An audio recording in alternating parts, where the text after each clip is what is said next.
Le patologie neurologiche coinvolgono una vasta area della popolazione mondiale.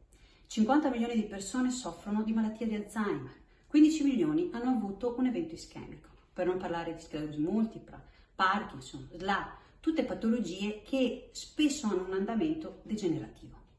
Ma chi si occupa, oltre alla parte terapeutica e clinica, dell'assistenza nel quotidiano?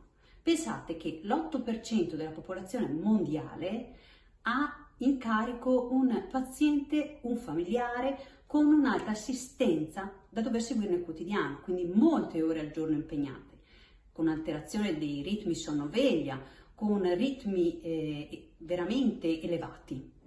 In Italia addirittura raggiungiamo il 34%.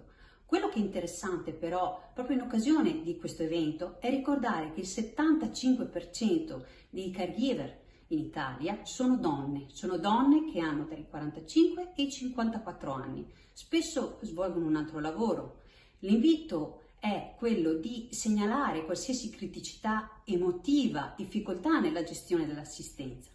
Questo perché, se non dichiarata, può sfociare anche in problemi di salute molto gravi.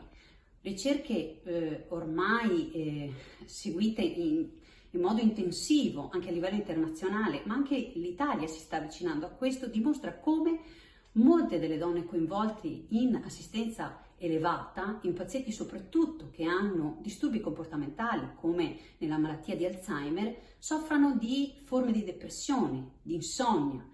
Ripeto e rinnovo l'invito a dichiarare durante la visita del vostro assistito se avete delle necessità